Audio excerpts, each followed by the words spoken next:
这是什么东西啊？欠上呀！看看看，那是什么东西啊？在里面，在里面。哎，这是什么东西啊？是不是水滴啊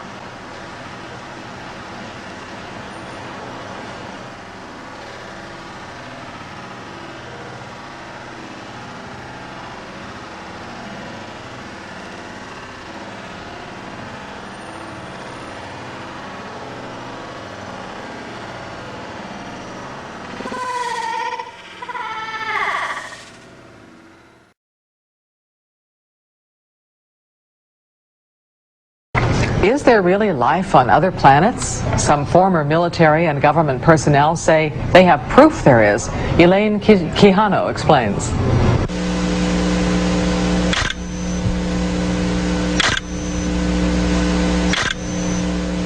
We've seen the photographs and heard the stories of what some say is evidence of UFOs.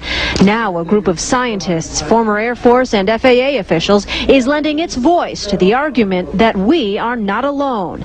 Dr. Stephen Greer heads up the Disclosure Project, a group that compiles information from people who say they've encountered extraterrestrial forms of life.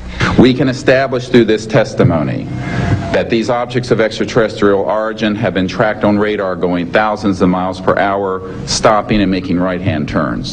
Since 1993, Dr. Greer says he has videotaped testimony from more than 100 people about what they say are close encounters. People like retired Navy Commander pilot Graham Bethune, who believes he saw a UFO 50 years ago while flying to Newfoundland. Then it appeared over to the right and moved out slowly and flew with us. It was still not at our altitude, but we could see the shape of it. It had a dome. In addition, the Disclosure Project says it has documents supporting its case, including FAA records and CIA memos. What do members plan to do with their information? They hope Congress and President Bush take notice. They want to see congressional hearings into the matter, despite criticism from skeptics. Those that don't want to believe you will never believe you anyway, so it doesn't matter. It doesn't change the truth. A spokesperson for the Senate Science, Technology and Space Committee says no congressional hearings are planned right now. Elaine Quijano, CNN Headline News, Washington. Describe what they look like. I could, but it would probably take a whole lot of time. The reason I state that, when I got out in 1989, we had cataloged 57 different species. You have individuals that look very much like you and myself that could walk among us and you wouldn't even notice the difference, except for some of the things that they might be able to go ahead, even in a dark room, and touch an object and go ahead and identify what color that object might be. They would have a heightened sense of smell, sight, hearing. The situation is that you have various types of what we normally call grays. We didn't call them grays in the military, but you had at least 3 types of the grays. You had some that were much taller than we were.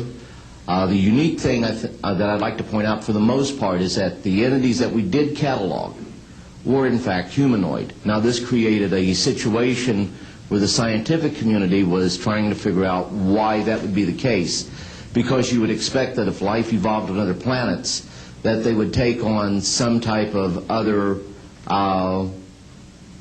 being, so to speak, not necessarily look humanoid or be bipedal such as we are.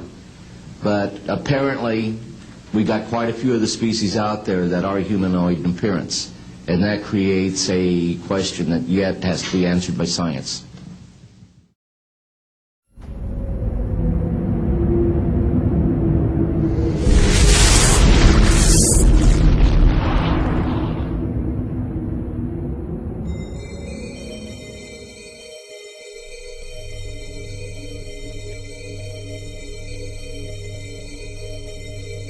Having been accused of planning the 9/11 terror attacks as an inside job, and having been exposed as a long-time member of the Skull and Bones secret society with macabre rituals, George W. Bush's popularity fell to an all-time low prior to the 2004 presidential election. Bush staged a grand photo opportunity at NASA, using the American space program as a grand charade, making a speech from NASA headquarters about the future exploration of space. But the speech by George W. Bush is not about the exploration of space. It is more about the exploitation of space.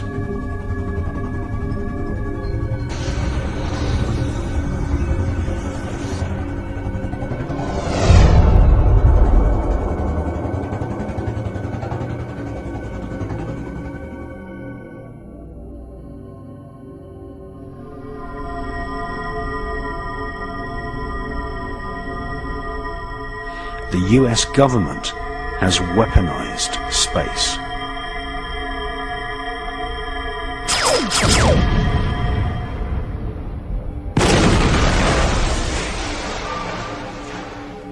In December 2006, Nexus magazine republished news reports which claimed that communist Chinese satellites had fired laser beams at satellites owned by the American government.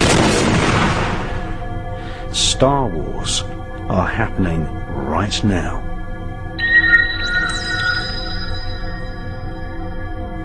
There are thousands of satellites in orbit.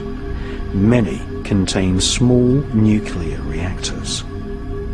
When one of these nuclear-powered satellites falls back to Earth, it is like a silent H-bomb, depositing radioactive dust into the atmosphere.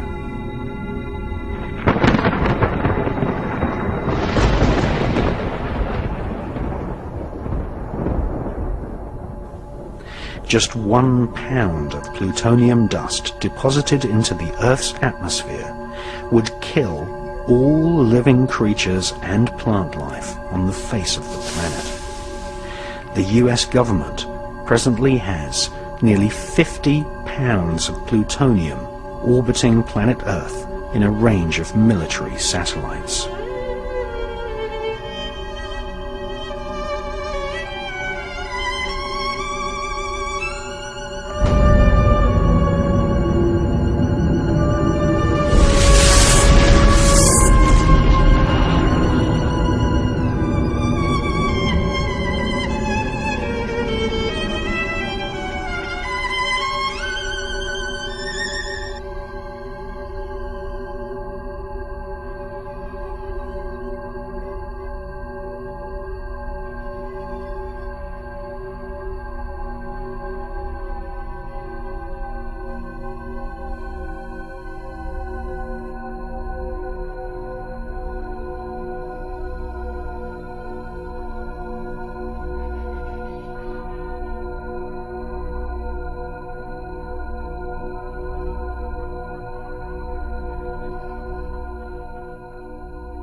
Shortly before his death, retired Pentagon officer Colonel Philip Corso wrote a book called The Day After Roswell. In this astounding book, he claimed that the Star Wars weapon system was placed in orbit to repel alien invaders.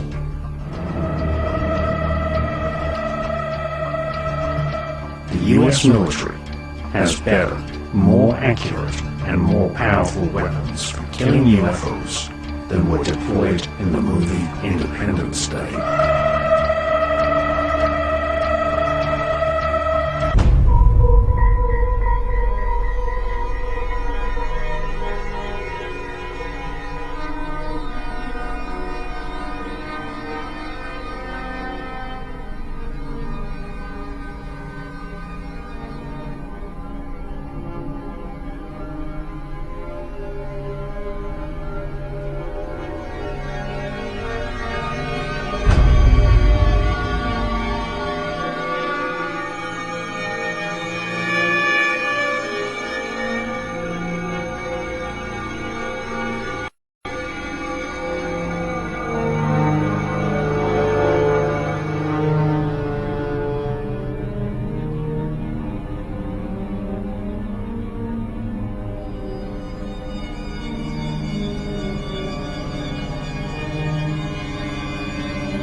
before he became president, Jimmy Carter made an official UFO report saying that he had personally witnessed a UFO the size of the